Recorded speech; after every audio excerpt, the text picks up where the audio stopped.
Hello friends, welcome to पाल हेमोटेक YouTube channel. आपको स्वागत है। My name is Mahipal Baghel. Myself Mahipal Baghel as a business consultant, business advisor and I am also teacher of accounts, economics, business study ETC। आज मैं आपको पढ़ाने जा रहा हूँ bills of exchange chapter 7 class 11 subject accounts chapter 8 topic है bills of exchange. यदि आप वीडियो पर नए हो तो पहले आप मेरे चैनल को सब्सक्राइब कर लीजिए और जो बेल आइकन का वो बटन दिखाई दे रहा होगा उसको भी आप क्लिक कर दीजिए। और मैं आशा करता हूँ मेरे प्यारे बच्चों और मेरे प्यारे दोस्तों, आप सभी लोग ठीक ठाक हो गए और आप सब लोगों की पढ़ाई ठीक ठाक चल रही होगी। There should be no time waste and ready to start. चलिए आगे बढ़ते हैं, चैप्टर स्टार्ट करते हैं। Bills of exchange. Bills of exchange किससे रिलेटेड होता है? सेल से। जब when goods can be sold and bought for cash and और क्रेडिट। तो when goods are sold on bought for cash तो payment is received immediately. On the other hand when goods are sold या ब्रॉक्ड on credit the payment is deferred on the future date. तो जब हम goods खरीदते हैं बेचते हैं तो हम पेमेंट कैश या बैंक के द्वारा कर देते हैं, और अदर हैंड में हम क्या करते हैं, यदि हम क्रेडिट खरीदते हैं तो हम पेमेंट नहीं करते हैं। तो उस केस में हमें क्या होता है, bills of exchange term use की जाती है। बिल्स ऑफ एक्सचेंज होता है क्या, एक फैसिलिटी होती है फॉर बायर एंड सेलर्स के लिए for collection of funds and payment. Bills of exchange होता क्या है? बिल्स ऑफ एक्सचेंज होता क्या है, ये 1881 में एक एक्ट बना हुआ है नेगोशिएबल इंस्ट्रूमेंट के नाम से। यानी कि बिल्स ऑफ एक्सचेंज क्या होता है, the Indian instrument are govern by the Indian negotiable instrument act 1881। 1881 में कानून बना हुआ है बिल्स ऑफ एक्सचेंज पर। Meaning of bills of exchange. Bills of exchange होता क्या है, according to negotiable instrument act 1881 bills of exchange is defined as instrument in writing containing the unconditional order signed by the maker directly and certain person to pay certain sum of money only or to the order of certain person or to bearer the instrument. The following features of bills of exchange emerge out of this definition. Bills of exchange होता क्या है? Meaning of bills of exchange according to negotiable instrument act 1881 bills of exchange is defined and as an instrument in writing the containing an unconditional order signed by the maker या directly certain persons to pay a certain sums of money only or to order of certain persons or to bearer the instrument. Following features bills of exchange emerge out of this definition. Bills of exchange की हमारी जो features होती हैं क्या होती हैं? पहले first feature होती है a bills of exchange must be writing. यदि हम बिल्स ऑफ एक्सचेंज तैयार करेंगे तो कहाँ पर ऑरली नहीं होना चाहिए, किस में होनी चाहिए, राइटिंग। किस में होनी चाहिए, writing. It is in order to make payment. ये एक ऑर्डर होना चाहिए किस लिए, मेक पेमेंट करने के लिए। और the order to make payment is unconditional. जो हमारी जो पेमेंट की जो ऑर्डर होगी वो हमारी अनकंडीशनल क्या होनी चाहिए, make to payment is unconditional. The maker of bills exchange must be sign. जो हम बिल्स ऑफ एक्सचेंज बना होना चाहिए उस पर क्या होना चाहिए, साइन होना चाहिए। Bills of exchange must be sign. The payment to made must be certain. जो हम पेमेंट होगी वो क्या होनी चाहिए, निश्चित होनी चाहिए, अनसर्टेन नहीं होना चाहिए। Payment of made must be certain, निश्चित होनी चाहिए। Date on which payment is made must also be certain. यदि हम किसी को पेमेंट कर रहे हैं तो उसमें डेट भी हमारी क्या होनी चाहिए, सर्टेन होनी चाहिए, यानी कि अनसर्टेन डेट ऑफ नहीं होनी चाहिए। The bills of exchange must be payable to certain person. जो हमें सर्टेन पर्सन एक निश्चित व्यक्ति को अमाउंट पे हो जाना चाहिए। The amount mention in the bills of exchange is payable either on demand on the expiry of fix period of time. यानी कि ये है कि हमारा जो अमाउंट है जो एक्सपायर टाइम होने के बाद उसका अमाउंट क्या हो जाना चाहिए, पे हो जाना चाहिए। बिल्स ऑफ एक्सचेंज में जो डेट लिखी है, जो उस डेट जो अमाउंट लिखा हुआ है, जो डेट को एक्सपायर होने के बाद अमाउंट हमारा पे हो जाना चाहिए। It must be stamped as per requirement of law. यदि हमारा कानून, भारतीय कानून कहता है कि हमारे बिल्स ऑफ एक्सचेंज पर डेट होनी चाहिए तो डेट होने चाहिए। जो भी हमारा कानून कहता है 1881 नेगोशिएबल इंस्ट्रूमेंट एक्ट, तो उसी के अनुसार हमारा बिल्स ऑफ एक्सचेंज तैयार होना चाहिए। यानी कि बिल्स ऑफ एक्सचेंज जो हमारा किसके अनुसार रिकॉग्नाइज किया जाता है, निगोशिएबल इंस्ट्रूमेंट एक्ट 1881। ये हमारा कानून कब लाया गया था, 1881। BR bills of receiver. चलिए आगे बढ़ते हैं। A bills of exchange generally drawn by the creditor upon the debtor. एक बिल्स ऑफ एक्सचेंज कब हमारा ड्रॉन किया जाता है, डेब्टर के ऊपर ड्रॉन किया जाता है। जब हम शेयर्स हमारी क्रेडिट होगी तो हमारे उस पर क्या बनेगा, bills of exchange. It has to accepted by the drawee. ये हमारा जो ड्रॉई द्वारा एक्सेप्ट किया जाता है, यानी कि डेटर द्वारा, या समवन ऑन दिस बिहाफ, या कोई अदर व्यक्ति इसके बिहाफ पर। It is a just draft till the acceptable is made. For example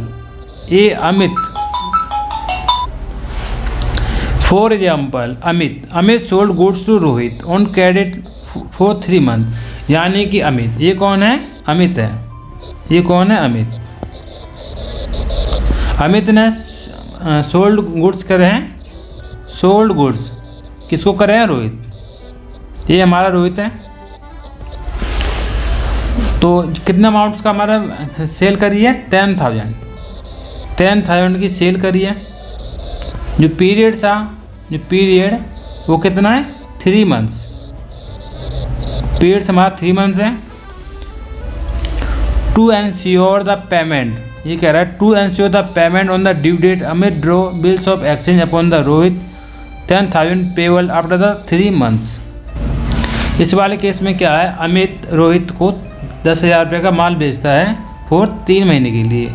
तो पेमेंट को हमें सडन निश्चित करने के लिए अमित क्या करता है, एक बिल्स ऑफ एक्सचेंज तैयार करता है। Before it is accepted Rohit will be called a draft. Amit ने रोहित को माल बेचा तो रोहित क्या करेगा, एक बिल ड्राफ्ट कर रहा है 10,000 का फॉर 3 महीने के लिए। Before it accepted by Rohit will be called a draft. It will become a bills of exchange only when the Rohit writes word accepted on it and append signature thereon communication acceptance। यानी कि रोहित क्या करता है, bills of draft तैयार करता है, उसे sign करने के बाद वो अमित को देता है, उसको हम क्या कहेंगे, बिल्स ऑफ एक्सचेंज। यानी कि और रोहित साइन करने के बाद जो BR जो ड्राफ्टेड जो पेपर हुआ है वो अमित को देता है, उसे हमें बिल्स ऑफ एक्सचेंज कहेंगे। बिल्स ऑफ एक्सचेंज का मतलब ये हो गया कि अभी जब अमित ने रोहित को माल बेचा और रोहित के पास पैसे नहीं हैं तो उसने क्या करा, बिल्स रिसीवेबल एक पेपर ड्राफ्ट किया, उस पर उसने अमाउंट लिखा और साइन करके अमित को दे दिया कि 3 महीने बाद आपकी पेमेंट हो जाएगी, जिसे हम बिल्स ऑफ एक्सचेंज कहेंगे। चलिए आगे बढ़ते हैं।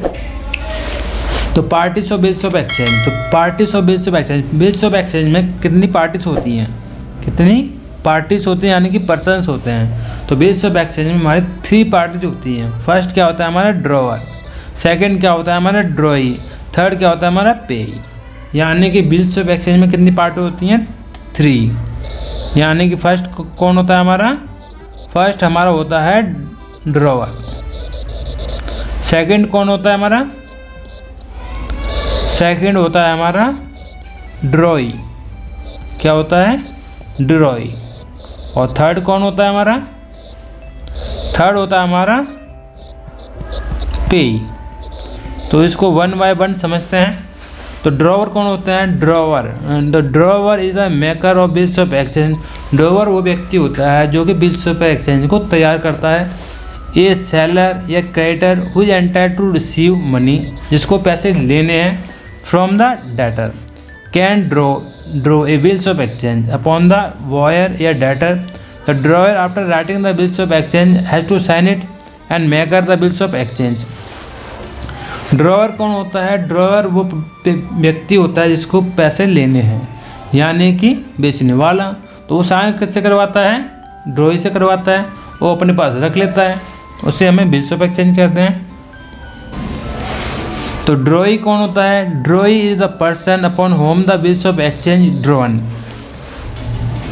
ड्रॉई वो व्यक्ति होता है जिस पर बिल्स ऑफ एक्सचेंज क्या गया है, ड्रॉन क्या गया है। ड्रॉई इज द परचेज या और debtor of goods upon whom the bills of exchange drawing. Third होता है हमारा पेई। पेई कौन होता है? Payee is the person whom the payment is to made. Payee वो पर्सन है जिसको पेमेंट क्या करनी है? मेड करनी है। Payment is to made. The drawer of the bills of bill himself will be payee. जिसने मतलब बिल्स ऑफ एक्सचेंज ड्रॉवर क्या है वही क्या होता है? पे होता है। If he keeps the bills of with the him till the date. Payee कौन होता है? पे वो व्यक्ति होता है जिसको पेमेंट मिलनी है। तो यदि ड्रॉवर ने पेमेंट को मिलनी है तो ड्रॉवर कब जब तक पे ही होगा तब तक वो बिल्स ऑफ एक्सचेंज अपने पास रखता है। यदि वो किसी व्यक्ति या बैंक को देता है तो इस केस में हमारा जो ड्रॉवर पे नहीं होगा। If he keeps the bills with the him till the date of its payment the payee में चेंज द फॉलोइंग सिचुएशन। ये दो केस में पे चेंज हो सकता है। फर्स्ट क्या होता है? इन the case of drawer has got bills discounted. यदि ड्रॉवर ने क्या कर लिया? बिल डिस्काउंट कर लिया। If the person who has discounted the bill become the पेई। जिसने भी डिस्काउंट किया है वो पेई हो जाएगा। In case the bills is endorse in favour of creditor of the drawer the creditor bill become a पेई। तो पेई कौन हो सकता है? हमारा क्रेडिटर हो सकता है। जैसे कि ये 3% है। कितने? 3% है। पहले का नाम है ड्रॉवर, सेकंड कौन है? ड्रॉई, थर्ड कौन है? ये हमारी लाट आ चुकी है तो घबराने की कोई दिक्कत नहीं है, लाट आ जाएगी थोड़ी देर बाद। यानी फर्स्ट पर्सन होता है हमारा ड्रॉवर, सेकंड होता है हमारा ड्रॉई और थर्ड क्या होता है? हमारा पेई। तो ड्रॉवर कौन होता है? ड्रॉवर वो व्यक्ति होता है जो हमारा बिल्स रिसीवर तैयार करता है और ड्रॉई से साइन करवाता है। और ड्रॉवर कौन होता है? हमारा ड्रॉई वो व्यक्ति होता है जिसने माल खरीदा है, जिसने उधार माल खरीदा है और साइन करता है बिल्स ऑफ एक्सचेंज पर। और पेई कौन होता है? पेई ड्रॉवर भी हो सकता है या क्रेडिटर भी हो सकता है, यदि और बैंक भी हो सकता है। यानी कि जो पेई है हमारा वो हमारा ड्रॉवर भी हो सकता है और क्रेडिटर भी हो सकता है और बैंक भी हो सकता है। यदि ड्रॉवर खुद अपने पास बिल्स ऑफ एक्सचेंज रखता है till the date of maturity तो ड्रॉवर होगा। यदि ड्रॉवर डिस्काउंट कर लेता है तो उसके केस में बैंक होगा। यदि ड्रॉवर ने क्रेडिटर को बिल्स ऑफ एक्सचेंज दे दिया है तो हमारा जो क्रेडिटर है वो हमारा पेई होगा। पेई वो व्यक्ति होता है जिसको पेमेंट मिलनी है, ना कि पेमेंट देनी है। और ड्रॉई कौन होता है? जिस पर बिल्स ऑफ एक्सचेंज तैयार किया गया है वो हमारा ड्रॉई होता है। यानी जिसने उधार खरीदा है वो हमारा कौन है? ड्रॉई। और उसने पेमेंट नहीं की है वो हमारा ड्रॉई होता है। चलिए आगे बढ़ते हैं। ये प्रोमिसरी नोट होता है क्या है? Promissory note according to negotiable instrument act 1881। According to negotiable instrument act 1881 ये promissory note is defined as an instrument in the writing not being a blank note or a currency note। Promissory note हमारा blank note और currency note नहीं होता है। containing an unconditional checking signed by the maker and to pay the certain sum of money only to or the order of certain persons or to the bearer of the instrument। however according to Reserve Bank of Act a promissory note payable to bearer is illegal। The promissory note cannot be made payable to the bearer। This definition suggests that when the person gives a promise to in writing pay a certain sum of money unconditional to a certain person or according to his order, the document is called promissory note। Following features of promissory note emerge out of the following definition। यानी कि जो हमारा promissory note है वो क्या होना चाहिए? promissory note है ना वो हमारा क्या होना चाहिए? राइटिंग में होना चाहिए। क्या होना चाहिए? राइटिंग। promissory note हमारा it must be in writing। it must contain unconditional promise to pay। उस पर हमारा unconditional promise to pay होना चाहिए। The sums payable must be certain, जो भी हम अमाउंट पे करना है वो क्या होनी चाहिए, सर्टेन होनी चाहिए, एक निश्चित अमाउंट होनी चाहिए। It must be sign by maker, जो भी इसको तैयार करेगा उस पर वो क्या करेगा, साइन करेगा, उस पर साइन करेगा। The maker must be sign it, बनाने वाला इसको क्या करेगा, साइन करेगा। It must payable on certain, it must payable on certain, it must payable on certain person, it should be properly stamped, जो हमारा प्रोमिसरी नोट है इस पर हमारा क्या होना चाहिए, स्टैम्प लगी होनी चाहिए, स्टैम्प लगी होनी चाहिए। ये promissory note does not require any acceptance because the maker of the promissory note himself promise to make to payment. ये प्रोमिसरी नोट को एक एक्सेप्टेंस की रिक्वायरमेंट नहीं होती, क्यों नहीं होती, क्योंकि promise to make the payment, यानी promissory note himself promise to make the payment. The parties to be promissory note, promissory note में कौन कौन सी पार्टी इन्वॉल्व होती हैं, तो प्रोमिसरी नोट में बेसिकली 2 पार्टी इन्वॉल्व होती हैं। पहला होता है मेकर, मेक या ड्रॉवर, सेकेंड वो क्या होता है ड्रॉई या पेई।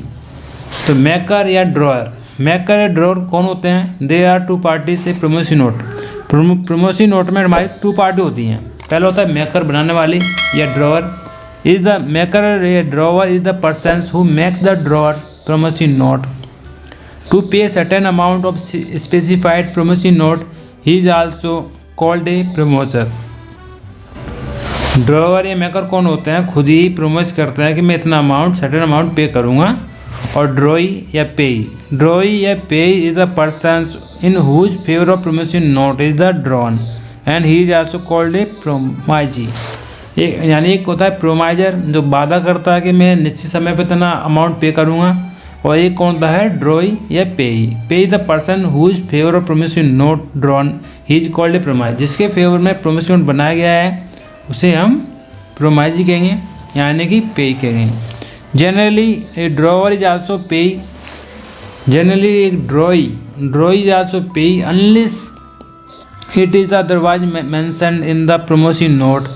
इन the specimen of promissory note referred figure 8.2, Ashok Kumar is the drawer to maker who is promise to pay 30,000 and Harish is the drawee और pay whom make payment.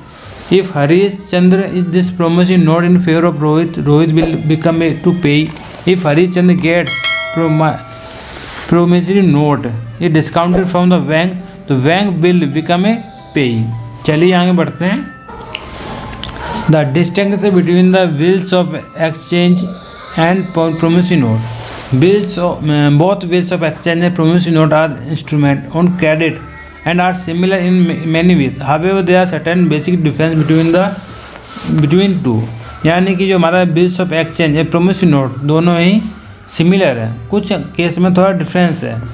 Bills of exchange और promissory note दोनों का एक्ट कितना है हमारा 1881। हमारा जो कानून जो एक्ट है हमारा वो 1881 है। और bills of exchange promissory note drawer, it is drawn by creditors. Bills of exchange किस पे हम ड्रॉन करते हैं, हम क्रेडिटर्स पे। प्रोमिसरी नोट किस पे हम ड्रॉन करते हैं, debtors pay. It is drawn by the debtors. Bills of exchange drawn ये प्रोमाइस एंड पार्टीज। तो बिल्स ऑफ एक्सचेंज में होता है क्या, it contains an order to make a payment there are can with 3 parties. इनमें 3 party होती हैं। First क्या होता है हमारा ड्रॉवर होता है, सेकंड क्या होता है हमारी ड्रॉई होती है, थर्ड क्या होती है पार्टी होती है।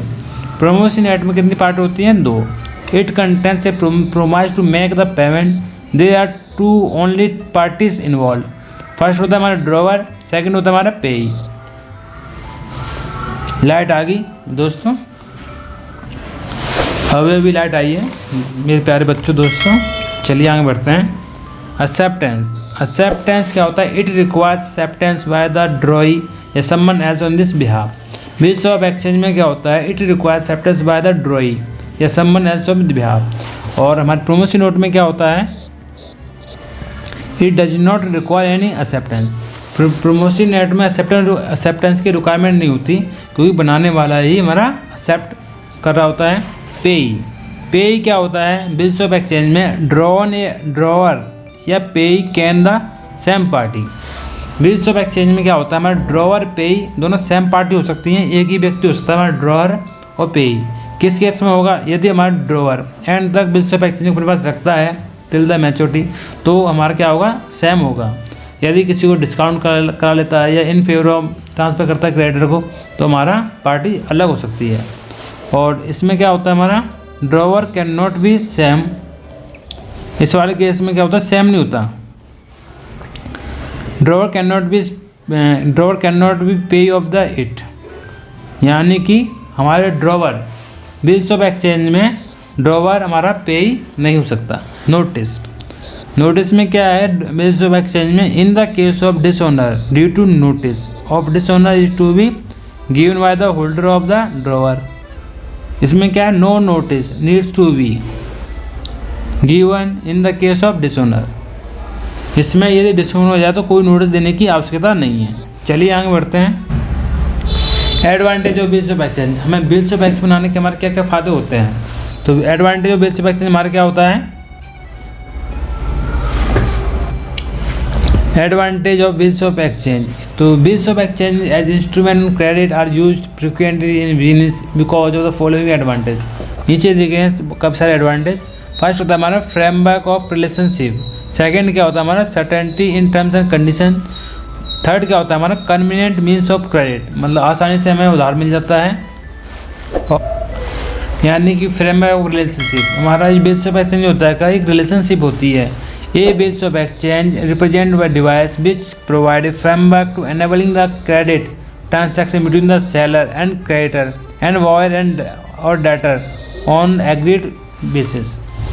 और क्या होता है, certain in terms of condition, the creditors knows the times when the would receive the money, so also debitor is fully aware the date of by which it has to pay money. This is due to fact and terms and condition on the relationship between the debtor and creditor. Such amount required to be paid, date of payment, interest to paid, if any place of payments are clearly mentioned in the bills of exchange. Convenient means of credit, bills of exchange से हमें आसानी से क्या मिल जाता है, हमें credit यानी उधार। A bills of exchange enable the buyers to buy the goods on credit and pay after the period of credit. However the seller of the goods even the after the extension of credit can get payment immediately either by the discounting bills with the bank और endorsing in favour of third party. यानी कि एक हमारा bills of exchange क्या हमारे credit का क्या है, हमारी फैसिलिटी है, कन्वीनियंट है, आसानी से क्रेडिट मिल जाता है। क्रेडिट कैसे मिल जाता है, हम बैंक से डिस्काउंट करा लेते हैं या किसी क्रेडिटर के फेवर में कर देते हैं, तो हमारा फंडिंग का अरेंजमेंट हो जाता है। बिल्स ऑफ एक्सचेंज क्या होता है, हमारा बिल्स ऑफ एक्सचेंज हमारे प्रूफ के तौर पे भी काम करता है, प्रूफ के तौर पे भी काम करता है। कंक्लूजन ऑफ प्रूफ, यानी कि बिल्स ऑफ एक्सचेंज हमारा प्रूफ है, क्या है, proof. The bills of exchange is legal evidence of credit transaction and implying the therefore that during the course of trader wire has obtained on credit from the seller of goods. Bills of exchange हमारा एक legal document है जो कि हमारा 1881 act में लिखा गया है, उसी को फॉलो किया जा रहा है। therefore the he is liable to pay the seller, यानी कानून अनुसार वो लायबल हो जाते हैं सेलर को पे करना।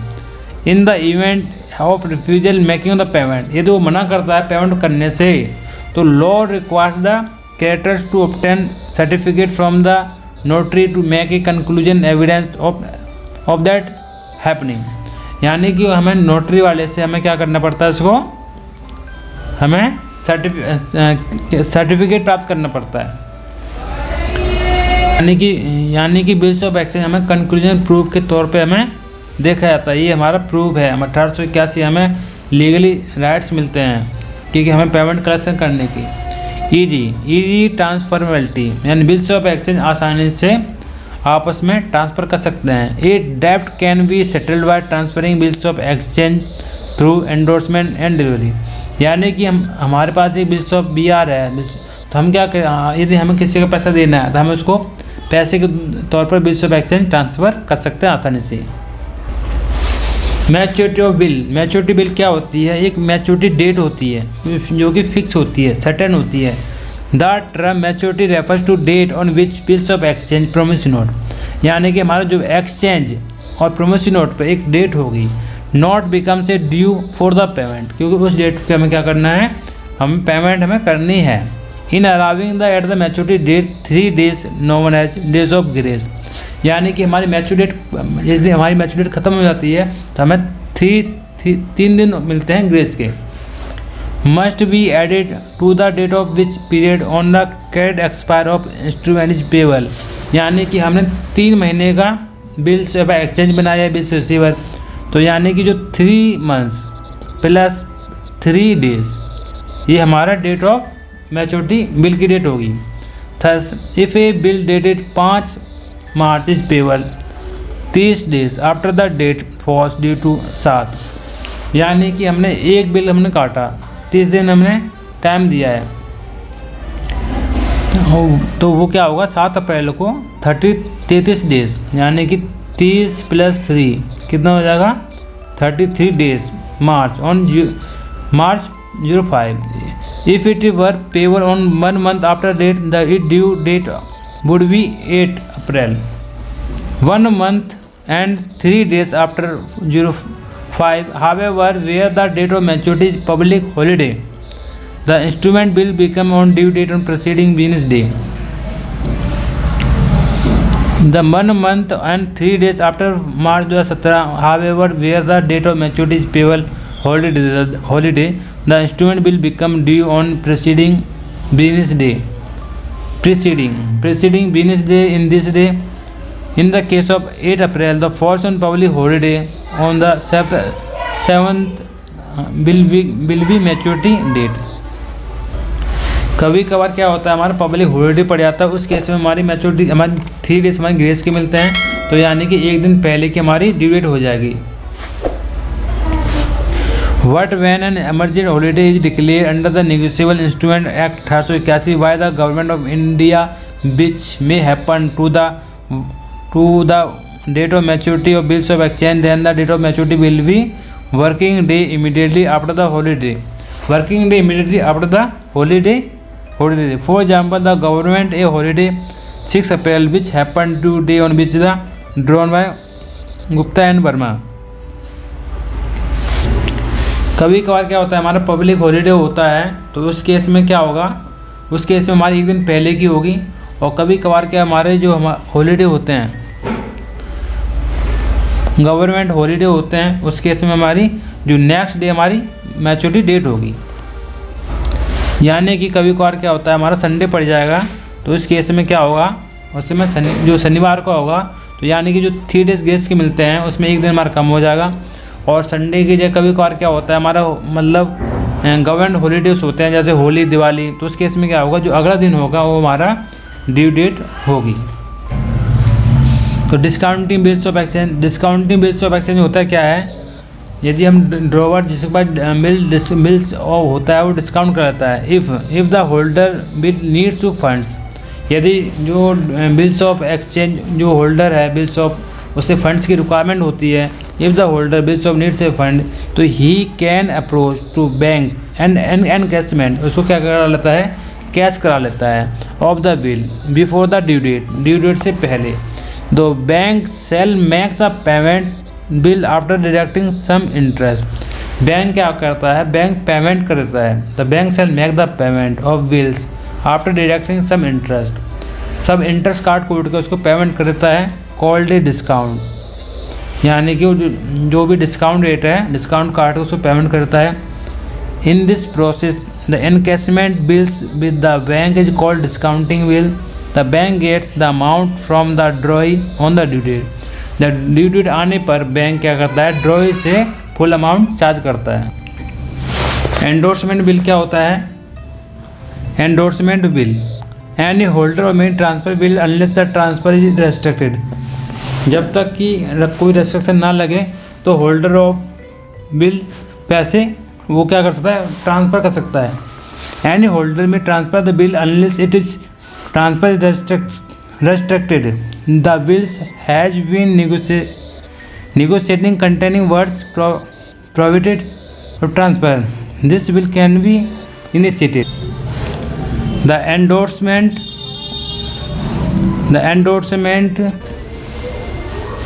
Endorsement by the drawer by the putting his signature at the back of will along with the name of the party to whom it is being transferred. The act of signing and transferring the will is called endorsement. Endorsement क्या होता है? जो हम transfer करते हैं उसे हम क्या करते हैं? एंडोर्समेंट करते हैं। यदि किसी थर्ड पर्सन को हम बिल ट्रांसफ़र कर रहे हैं उसे हम क्या कहेंगे? एंडोर्समेंट। अकाउंटिंग ट्रीटमेंट क्या होगा?